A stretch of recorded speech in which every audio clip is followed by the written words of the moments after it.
did that. We're gonna start. Our style. Go ahead, please. No, you go ahead. You know, where's the... Okay, okay. I See. send them those don't say in the blue. Yeah, that's okay. Yeah, that's okay. Yes, I have this. After you record this also, or just live stream? You won't be So recorded. you will then be able to send us a link so I can send it to our constituents? Yes. Thank you very much. Let's remember this question. Sorry, I tagged you once. I didn't tag you. No, why would I lie? No, I thought I tagged you. Here's what I normally do. Why you talking? I got my kids to work. I have goodness to share with you. I want to be a grandmother twice more. Oh, this? No, that's not. She's got, I said, well, 8. She's got, that's 6.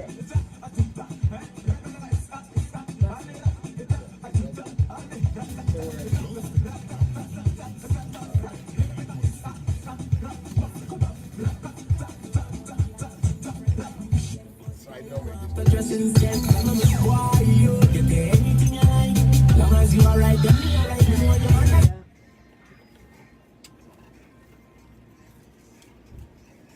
Turn it down somehow? Are we Can I right? turn it down?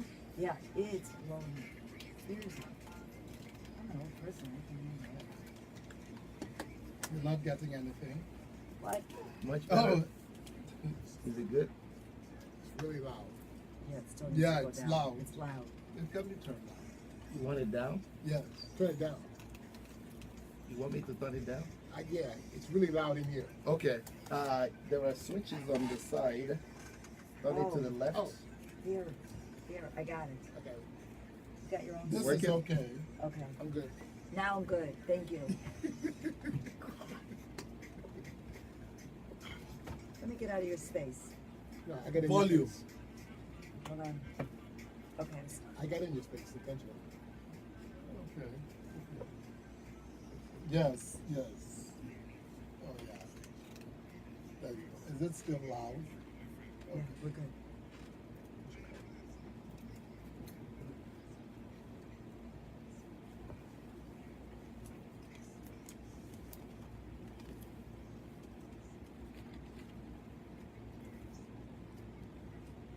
All right.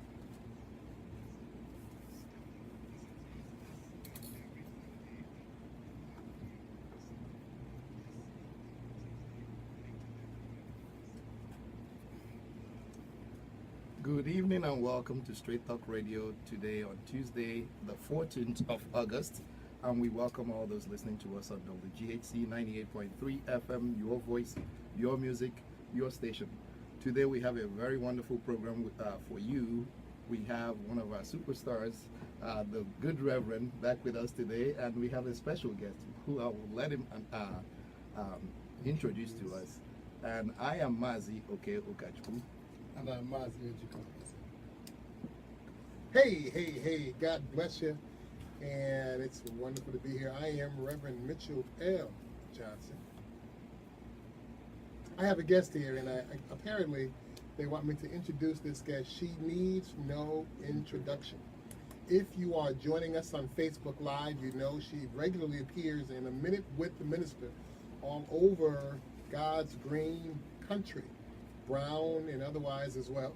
If you are a champion of tolerance, if you are a fighter of injustice, if you are a hater of all that is bad and a lover of all that is good, then you know my good friend, my Jewish mother. Her name is Allison Slover. Hey, Allison, welcome to Straight Talk. I'm delighted to be here. Thank you. I believe you're delighted to be here only if you talk closer to your microphone. Okay, I'm even more delighted to be here now. Thank you. So, generally speaking, as you know, God bless you, my brother. Always a pleasure to be in your presence. Same here. Pleasure to be in your presence. Yes, I am pleased to be in my own presence. That's right. That's what I thought you said. One of the things we'll talk about that Allison, and I call her my Jewish mother for a variety of reasons, but here's one. Allison is a staunch defender of herself. Her self-identity couched in her faith walk, is second to none. And all of us who profess a faith walk might want to take a page out of the book of Allison. There's no book of Allison in my scriptures. There's Isaiah, as you know, and Naomi and Nehemiah. Of course, there's synoptic gospels. And if I could amend God's greatest work, which needs no amendment, so I'm not trying to be blasphemous, I'd have a book, maybe 3 chapters, called the Book of Allison. And it will teach you these things, that you are fearfully and wonderfully made. And because you are fearfully and wonderfully made, and that's a shout out to the Torah. Yes, it is. Thank you. But you're humbling me, so thank you. Bless Jesus. Because you know you're fearfully and wonderfully made, you never forget to honor your God by self-identifying by your faith walk. So, let it be known, I am a Christian who happens to be, and you can fill in the blank. And it's because of my faith walk that I'm better and stronger in every other definition of myself. Sometimes it takes a good Jewish mom, an unashamedly unabashed Jewish mom, to help you with that. Now, I love you, Pastor Otis Moss III, and I think you're doing an absolutely wonderful job over at Trinity United Church of Christ. But that being said, God bless you, Allison, for your Thank you. teachings. I will say, however, that what I love about our relationship and our faith walk together is that we all have to remember that we do worship the same God, Hashem as we call him, the name, because he's too holy to say his name, and that we all recognize the teachings of the Old Testament, the Torah. And from that, we have that common denomination and that we have to continue to celebrate and understand. My good brother, Dr. KK, or the Luga, if he were here, He will soon be here. He will soon be And here. I'm watching the phones because I expect him to call at any time. Amen. Yes. If he were He's running here, a little late. he would say 2 things. Number one, the concept of time in Africa is continuous. It has, like our God, no beginning and no ending. So better to say that he is en route, because our God, the God I serve, is always on time. And the second thing is this. One thing I've learned to accept and receive from Northern Seminary at the request of my pastor, Reverend Dr. Adron Robinson, and I know Dean Jason Gow would agree, is we serve the same God. He is the same God of the Old Testament, the same God of the New Testament, and he didn't stop to consider the wisdom books in between. He's the same God there as well. So he is God before you get there. He'll be God when you leave, and thank you, Jesus, he's God while you are there.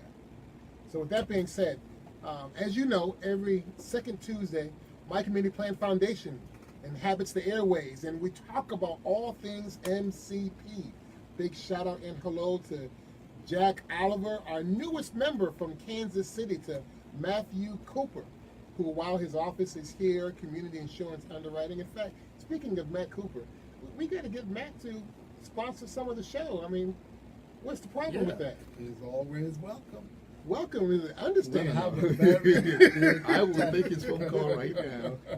Yes, he could call in right now. So, Matt Cooper, we're going to text you momentarily. And John Hall, you know, I think I was sharing with Allison that Jack Oliver, Allison, and John Hall flew up from Kansas City to share some initiatives that My Community Plan Foundation members have in Kansas City, and we're committed to a 25% minority participation in the new airport construction in Kansas City. And we're going to make sure it happens, and I know that Allison, some of your colleagues have already lended a hand to that endeavor. It's extraordinary. The work that you do is just extraordinary, and I admire everything that you do for your community. But your community is not your community, it's my community as well. Which is why it is my Community Plan Foundation. So, Reverend Johnson, could you help our listeners who are listening for the first time, just a synopsis of what My Community Plan is? My Community Plan is a foundation that focuses entirely on community transformation. We have multiple lanes. The lane you're asking about is the lane that identifies grants and financial resources for churches, houses of faith, and nonprofits. But we don't Adrian Robinson cautions all of us would-be disciples that when you're helping someone find themselves, reconcile themselves as our Christ came to do, you don't let them go. So my community plan does not let you go. We identify resources for you, and much like any good disciple, we hold on to you until you get the job done. Amen. Amen. And we utilize the same processes that we do in 28 states around the country, which is our own enterprise case management software, which we own the patents on. So we're using our own software for our own cloud for outcome managed objectives, which is to say, we don't manage the thing by what you say you do. We manage it by the outcomes. Come on, somebody. You want me to say amen? Well, Amen. now that my Jewish mama's here, she would say, Amen. Amen. Amen. Amen. So Okay. you know how children do when the parents are around, they get the best behavior. That's right. So I'm Say gonna do the my right best way. to be all my best behavior. What you think about that? Me? No, I you. have no thoughts. Now that's a No, first. We are on FaceTime. Well, the only thing I can say about this program is that I am glad that more and more people are beginning to listen and participate, because at the end of the day, apart from being a faith-based program, it is also a program that helps. It provides self-help, provides resources, provides an avenue for you to become a participant in this great country of ours, Yes. and also belong. So it's a big tent, and everybody's welcome. Yes. So Reverend John, please back. Oh, bless Jesus. So, in fact, considering the welcome issue, and I want to get to the Simon Wiesenthal setting, Yes. what I did not say is my association with Allison is in large part due to my brother from another mother. That would be Sean Tenner. And Sean is actually a brand new committeeman here in Chicagoland. Isn't he? All right. Mazel tov, as we say, congratulations, 46. Mazel Tov, committeeman in the 46th Ward. So Sean introduced me to Allison when it was that the Simon Wiesenthal Center, the Midwest division of that center, hosted the unveiling of an exhibit at the Daily Center. Allison, in your office, helped the audience understand exactly what that exhibit was and why it was so significant. That exhibit is called People Book Land, the 3,500-year history of the Jewish people to the Holy Land. It was co-authored by UNESCO. It's 26 panels that tell the educational, unequivocal truth about Israel and the relationship of the Jewish people to Israel. And it begins with Abraham. It takes you through the history of Israel, the Crusades, Jesus, etc., all the way to technology. And it's important for people to understand that Jews have always had a presence in Israel, and we all know that God in the Old Testament gave the land to the Jewish people. So I think that was Dr. KK behind me, wasn't it? Yes, yes. So he's Yes, going to be he's- joining us soon. And Sean asked me, as part of the Wiesenthal Center's commitment to interfaith dialogue and interfaith commitment to not only battle the ills in our society and community, but there seems to be a clear and unambiguous commitment to this fact, and here's what it is. If you, my wife would say it this way. My wife always says, if you want to go fast, go by yourself. If you want to go far, go with others of like-minded commitment. The Wiesenthal Center says these words: if we're going to move the pendulum towards justice and righteousness, it won't be a Jewish thing, it won't be a Muslim thing, it won't be a Christian thing, it will be our collective thing. And to that extent, Sean invited me to participate, and Allison has not let me go since then. In fact, I am honored that Allison thought enough to ask me to serve on the advisory council of the Midwest Division of the Simon Wiesenthal Center. In fact, to that extent, I think Dr. KK joined us not only in studio right now, but he also joined us in a space to talk about race. And in fact, that's one of the reasons we're here, is we're going to talk a little about race, and more importantly, we're going to talk about intolerance in a general sense, and we're going to hold in to some atrocities going on in and around the world on today that, unbeknownst to myself, I thought Allison, I thought I was educating Simon Wiesenthal Center when I said, hey, we got a problem in Nigeria. And you humored me by saying, And Rabbi Cooper said, I'm glad you brought that up.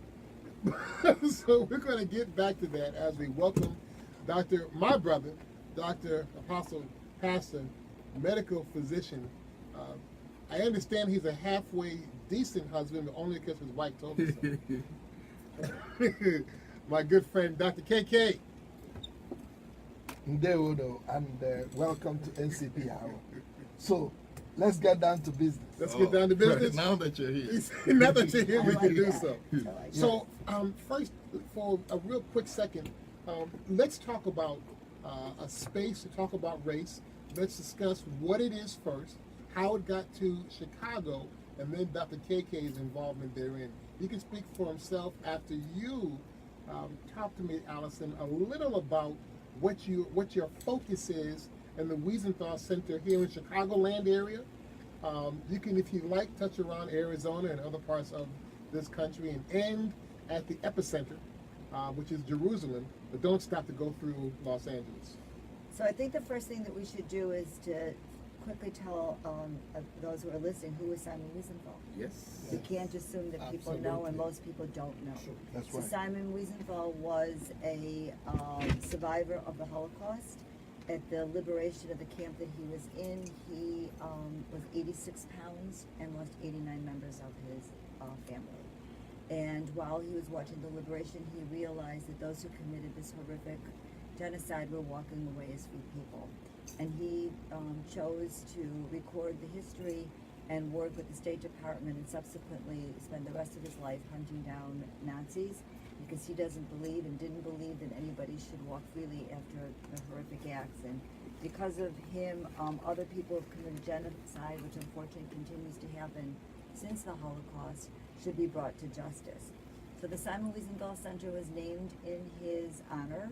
And when Rabbi Marvin Heyer, the founder and dean of the center, wanted to build a Holocaust educational facility in Los Angeles and wanted to use Mr. Wiesenthal's name, and he went to Mr. Wiesenthal, Vienna. Mr. Wiesenthal said to Rabbi Heyer, if you want to memorialize the past, I will give you a letter of recommendation. If you want the center to bear my name, you memorialize the past, you'll work today to change tomorrow, because it's not the first or the last genocide. And unfortunately, as you said, we've witnessed many genocides since the Holocaust and the lessons of the Holocaust. And that as we've seen Darfur, we've seen Cambodia, we've seen Rwanda. Today we're witnessing what's going on in Nigeria. Within the last 2 weeks, 6,000 Christian women and children have been brutally murdered, and the world remains silent. But the Simon Wiesenthal Center through Rabbi Cooper does not remain silent. And our work here in Chicago and throughout the country really has to do with what does never again mean if we're not willing to fight to create never again. Reverend Johnson, you and I often talk about how we have to bring our communities back together, the Jewish and the African American. And isn't that just an ironic perspective? We have to bring our communities back together. And I want to touch on that for a second and invite Dr. KK to join us. However, those of you who are on straight, are watching us on Facebook, hey, how you doing? God bless you. You can also call in at 773-942-7167. One more time, that's 773-942-7167. 773-942. I think Allison wants to say the number herself. Go ahead, you can say it. 773-942-7167. We welcome your comments and your questions in the discussion this evening. Yeah, I just want to echo one thing that Allison did mention, the need to operationalize the word never again, because of the life and the work of Simon Wiesenthal, who insisted that the people who perpetrated the crime do not be allowed to go scot-free. And I think that is where the world has failed many ethnicities and many peoples, by allowing those who have perpetrated the genocides that we have witnessed even after the Jewish Holocaust to continue. I mean, could you believe that even when after the world had come together to say never again, Biafra genocide happened. That's 1966, the May 29th, July 29th, September 29th, there were Pogrom. pogroms, killings, genocidal attacks upon the people of Eastern region that finally led to the Biafra War. But beyond that, and we know the role that the Jewish community played, and which we are very grateful. I'm a survivor of that Biafra War. And reading that history, and many of us in this room, members of the Igbo community, we are survivors. And so that is part of why we have dedicated ourselves to telling the story of a lot of the young people, especially children of my generation, that died out of starvation because of the total blockade that was part of the weapon of war against the Eastern region, the Republic of Biafra at that time. So, given what you know, what is your message to the global community about fighting genocide? What is it that you have learned working with the Wiesenthal Center, or just the history tells you about what the world should be doing? So is that for my mother-in-law here? Mother-in-law, Lord have mercy. My Jewish mother, or for me? Because I've learned some things, Yeah. and I'm going to let Allison clean it up for me. One thing I learned, and you'll find, and what we're working on now, bringing more of MCP pastors, which you're one of them, to the Wiesenthal Center in Los Angeles before we head over to Jerusalem. And one of the things you're going to find is pictorials, information on the genocide, not only in Rwanda, but also in Nigeria. So the irony is the Museum of Tolerance focuses on acts of genocide against people groups all over the world. So the biggest thing I'm learning is this: evil exists when good people are silent. And I'm going to let Allison pick it up from there. That's absolutely correct, which is why our museum is called the Museum of Tolerance, and which is why we fight every day. And in your answer, unfortunately, there's no good answer. Yes. I know that Rabbi Cooper, who we mentioned, who's our director of global activism, goes around the world meeting with leaders and trying to stop what's happening. But let's look at, we have a body here in the United States, it's called the United Nations. Yes. 6,000 Christians were killed in Nigeria. Yeah. They remain silent. Yeah. What about North Korea? Mhm. He has gassed political prisoners, women and children. I saw the footage in a glass room, so he can watch them die. Mm. Where's the outrage from the world community? Yes. I mean, Ambassador Nikki Haley is fantastic, but there's got to be more than that. Why aren't we incensed? Why aren't more people incensed about what's going on here in Yes. Chicago? And when I say that we have to bring back our Jewish brethren in African American communities, you know, we often talk about who marched with Martin Luther King Jr., Rabbi Herschel, with the Jews. Yes. However, that was 50 years ago. Yeah. What have we Yes. done together since then? Yes. Since then, Mhm. we need to. Why are Jewish kids on the north side of Chicago not understanding the struggles of an African American? And why are African American looking at all Jewish kids and think they probably live in these great white houses? And But they're that's all not true. all from wealthy families, and have never had any issues or Correct. any problems. So what but- we're doing is, the Reverend said, and I don't mean to interrupt a man of God, Yes, you but do. I just did, is the space. So you have my permission to interrupt. Well, I just wanted to say, Yes, it's Joey okay. Johnson, I'm glad you're joining us.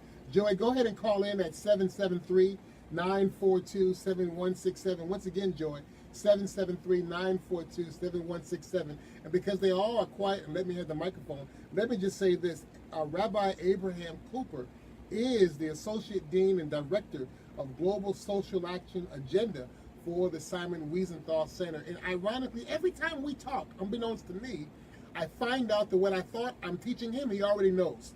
And then, just like you, makes connections for the betterment of the communities that we serve. Indeed, even one of my fellow council members here, Mike Frazen, I don't know if Mike is listening, but Mike's father was also a rabbi who marched with Reverend Dr. Martin Luther King Jr. And so to that point, that supports your statement, Allison, that part of the challenges here in Chicago, all over the world, and in Africa, is somehow we've forgotten how we make progress. We make progress when people of faith decide, against all odds, to band together, because at the end of the day, Yes. there's more of us than there are of them. We're better together. Amen. Amen. We're better So, together. Can I just ask a question? I don't know. Ask Pastor Dr. Do you guys think we are winning? Yes. Do you He's an think actor. we are winning? I think we are absolutely winning now. Let me just say that the battle has already been won. Pardon me, the war has already been won. There are skirmishes where it looks like we're losing dramatically. But here is the aesthetic of the victory we are currently engaged in. I'm going to turn the camera around to two people who would not be in the same room but for not only the battle in a general sense, but particularly because of the battle going on in Nigeria today. That is what brought the Simon Wiesenthal Center to Straight Talk, and I think you are already here. Yes. Yes, we were here. We were here. Yes. Well, Reverend John, I don't disagree with you, but my pessimism lies Lord have in mercy. How do you spell that word? the affairs of state Yes. in many a country across the world. Yes. It seems to me that there was an era where there was real hope for a better tomorrow for mankind, Yeah. where there were programs and things that brought us together and Alliances. alliances That so were that built. strengthened humanity. As my uncle Norman Saunders is joining us online. Hey, Normie from Springfield, Massachusetts. Uncle Norman, call the studio 773-942-7167. You're looking at an alliance right now. You're looking at an alliance. In fact, if you could pan the entire studio today, right now, you'll see an alliance that is a necessity to get to the victory that's already won.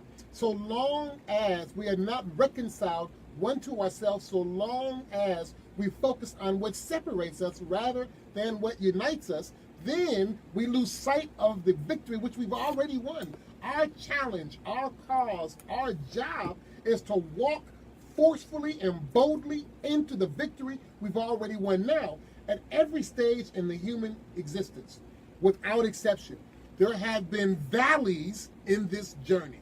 But you can't have a valley without a mountaintop experience. Some of us have now lived in the valley. And that is the issue because, for example, if you talk about Africa, for example, and just looking at Nigeria as a case study. Well, I hate the word Nigeria, but go ahead. No. Yeah, during the Obama administration, there was a decision made not to sell to the Nigerian military weapons by the U.S. government, simply because of their human rights records. And I think what my co-host is trying to point out is that Dr. Bassey, that there was a time governments were putting human rights as an important foreign policy Initiative.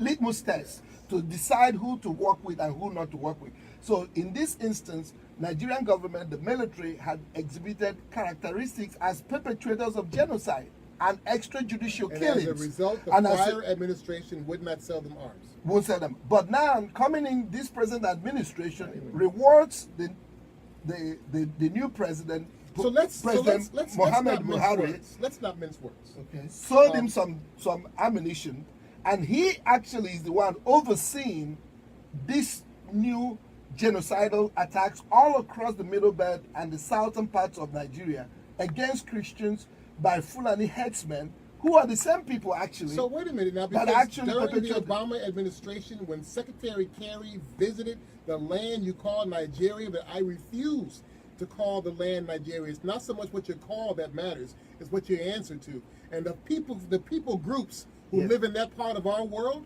they do not self-identify as Nigerians. They're Igbo men, they are Yoruba, there are Hausa, and there are other portions of people who were never Nigerian until the British were there to say what it is and keep it moving. We know Now, that. Secretary Kerry did not visit with the southern governors of the land you call Nigeria. He only visited with the northern governors. Yes. So no administration So did in this Clinton. country. So did it. If I may But- answer to that, Say again? it is a very surprising thing. But again, that's the dichotomy That's that exists in America. so I just don't want to have Yes. this program straight talk. As my cousin Bill Griffin from Massachusetts joined, Bill's uncle is a doctor of education, so he'll tell on me if I get it wrong. So I must get it correctly. I just don't want any one administration to get a pass. Nobody's giving anybody a pass. No pass, but Because the Obama administration, Yes. who's a great friend of mine, just for the record. And before, while he was my state senator, I beat him in basketball. In any event, so, yes, Mr. President, I said that. I'm sorry. The point is this. Secretary Kerry